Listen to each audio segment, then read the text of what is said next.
Hello everyone, this is Ajinkya and I will be presenting our paper Defending Against Patch-Based Backdoor Attacks on Self-Supervised Learning. Recently, self-supervised learning, or SSL, was shown to be vulnerable to patch-based data poisoning backdoor attacks. It was shown that an adversary can poison a small part of the unlabeled data so that when a victim trains an SSL model on it, the final model will have a backdoor that the adversary can exploit. This work aims to defend SSL against such attacks. Our proposed defense algorithm, PatchSearch, searches the unlabeled training dataset for patches that behave similar to triggers and filters them out. We use clustering and GradCam to find candidate patches and quantify how similar they are to triggers by calculating the change in model output when they are pasted on a few random images. We find that applying PatchSearch to a backdoor model improves its performance on patch data from about 47% to 64% and reduces false positives from about 1700 to 40. The goal of self-supervised learning, or SSL, is to learn rich generalizable features on unlabeled data. First, a model is pre-trained on large-scale unlabeled dataset with a task like MoCo, BOL, Simpler, and then the model is used for a downstream task with clean labels like object detection or image classification. However, the attacker can poison a small part of the training dataset by spreading poisonous images on the internet, which the victim scrapes and uses to train an SSL model.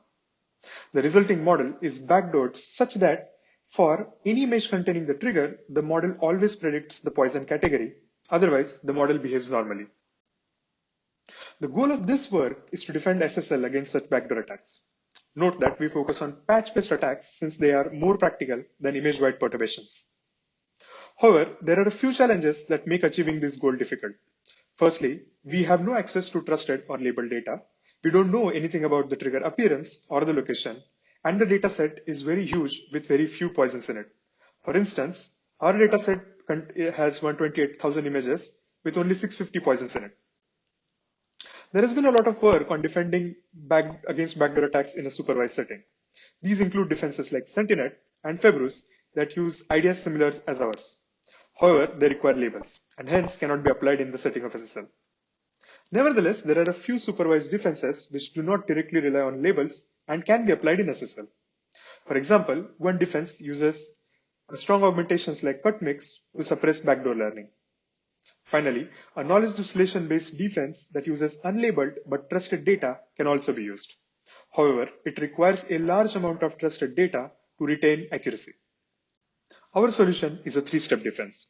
Train a model on poison data, filter out poisons from the training data with PatchSearch, and then train a final SSL model on the cleaned up data. The key idea behind PatchSearch is to search for patches that behave similar to triggers. A trigger is a small patch in an image that can significantly influence the model's output. Let's go through the algorithm step by step. The very first step is to cluster the features of the training dataset X with k-means, and then look at the most important patch in a given image.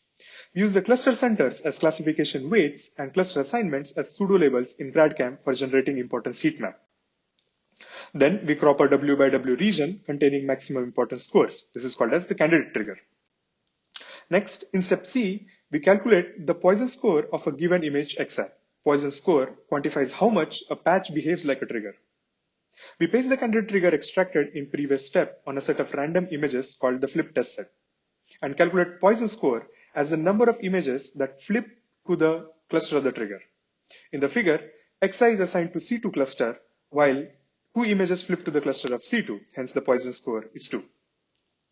Now one can run steps B and C on all images in the dataset, rank the dataset with the poison score, and remove a few top ranked images. However, this basic patch search does not work in all places. The precision versus recall curve shows that for ambulance category, precision drops significantly at even modest recall values. Furthermore, scoring an image is a costly process and it is inefficient to run it over the entire dataset when only a few images are poisoned.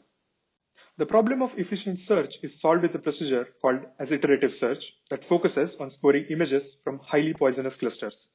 We shall skip the details in this step in the interest of time. Despite only scoring 6% of the training set, it results in the top 20 ranked images containing poisons with 98% accuracy on average. Finally, we build a poison classifier by using the highly confident top K samples found in the previous step. We can treat the training dataset X as not poisoned since most of the images are actually not poisoned, and construct the poison dataset XP by pasting top K poisons on images from X. Note that labeling X as not poisoned is not strictly correct and contains label noise.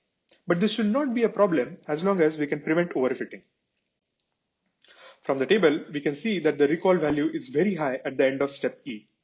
Note that while the precision is not 100%, removing a few non-poisonous images does not hurt the overall model performance, as we shall show later. One important hyperparameter of PatchSearch is the candidate trigger size, denoted by W, which the defender must set blindly, without knowing the actual trigger size. We provide a heuristic to choose an appropriate W blindly. Please see the paper for more details. Moving on to the results, we compare clean, backdoored, and PatchSearch defended models. Note that the results are averaged across 10 different poison categories. We find that on clean data, all models behave similarly. However, backdoored models have significantly lower performance on patch data. Accuracy goes down, while FP or false positives and attack success rate or ASR increases.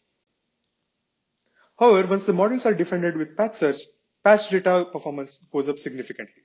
Accuracy goes up, while FP and ASR on patch data goes down. Note that PatchSearch restores the performance on patch data to clean model levels, thereby largely nullifying the attack. Next, we compare PatchSearch with the simple defense strategy of I-cut mix. I-cut mix is an augmentation strategy for contrastive learning inspired from cut mix. And cut mix is known to be a good defense against supervised backdoor attacks. The results indicate that using I-cut mix improves model performance on both clean and patch data. We can also see that it is a simple and effective defense. However, as compared to I-cut mix, PatchSearch is a better defense. It has lesser FP and ASR on patch data than I-cut mix. Finally, both PatchSearch and I-cut mix are complementary to each other, and combining them achieves the best result. Accuracy on patch data improves while FP and ASR goes down. Next, we compare PatchSearch with a knowledge distillation, KD, based defense that uses trusted data. As compared to KD, with 25% of trusted training data, PatchSearch has higher clean and patch data accuracies, but only a slightly higher FP. Note that PatchSearch does not use any trusted data, which can be difficult to acquire. Finally, we compare PatchSearch with MAE that was shown to be robust to data poisoning backdoor attacks. We find that a MoCo V3 model that is defended with PatchSearch and I-cut mix has significantly higher clean and patch data accuracies. Finally, in conclusion, PatchSearch significantly mitigates the attack. It finds highly influential patches. It is better than I-cut mix and KD-based defense that uses trusted data. And combining PatchSearch with I-cut mix works the best. Thank you.